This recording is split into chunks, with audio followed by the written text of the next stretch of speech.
Shalom bro dan sis yang terkasih dalam Kristus. Salam sehat dan penuh sukacita. Berjumpa kembali bersama saya Bro Junmin dalam renungan harian pembawa sukacita.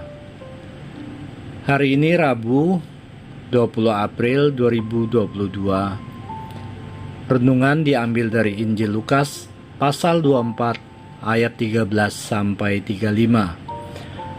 Dan dalam renungan ini saya beri tema perjalanan menuju Emmaus. Ayat yang berkesan bagi saya ada pada ayat ke-13 yang begini bunyinya. Pada hari itu juga, dua orang dari murid-murid Yesus pergi ke sebuah kampung bernama Emmaus yang terletak kira-kira 7 mil jauhnya dari Yerusalem.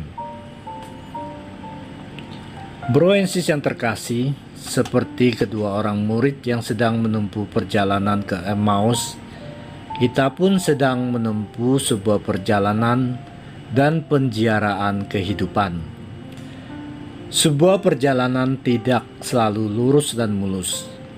Ada kalanya persoalan dan tantangan ibarat jalan terjal dan berbatu. Akan tetapi, peristiwa perjalanan ke Emmaus bukan sekedar perjalanan pulang kampung kedua murid itu, melainkan perjalanan melarikan diri dari realitas, kabur dari sebuah kenyataan bahwa orang yang mereka kagumi sudah wafat dengan cara mengenaskan. Di dalam kehidupan sehari-hari, kita pasti pernah mengalami perjalanan-perjalanan menuju Emmaus ini, yaitu ketika kita tidak sanggup lagi mengisi kehidupan dengan semangat yang baru, karena pengalaman kegagalan dan kepahitan. Kemana kita pergi ketika persoalan itu datang menghampiri kita? Tidak bisa disangkal bahwa apa yang diperbuat kedua murid Yesus juga sering kita alami. Kehadiran Tuhan di dalam kehidupan seringkali tidak bisa kita sadari, apalagi dikenali. Segalanya tertutup dengan segala pemikiran-pemikiran dan prasangka-prasangka negatif.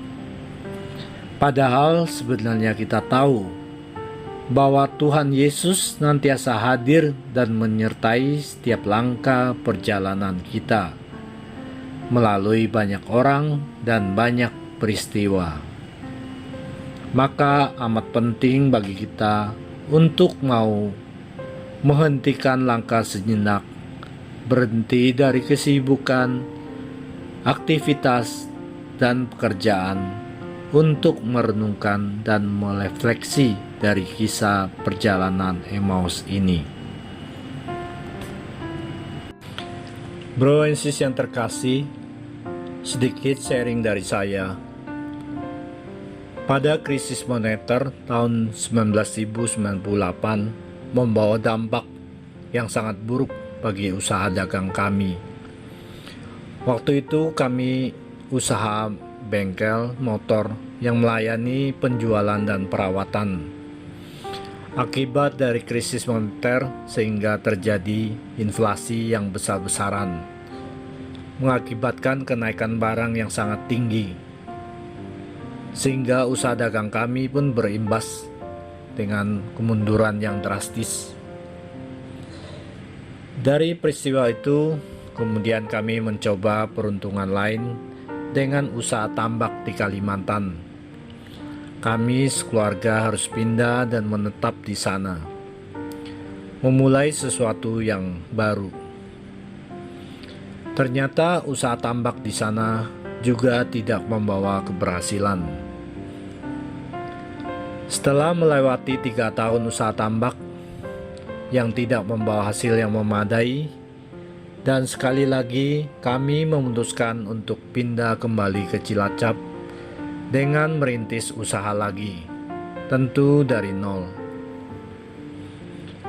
Puji Tuhan sampai saat ini Usaha toko kami sudah berjalan lebih dari 20 tahun dan berkembang dengan baik.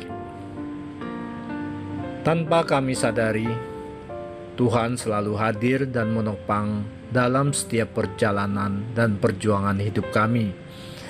Meskipun apa yang telah kami lalui tidak selalu mulus dan datar.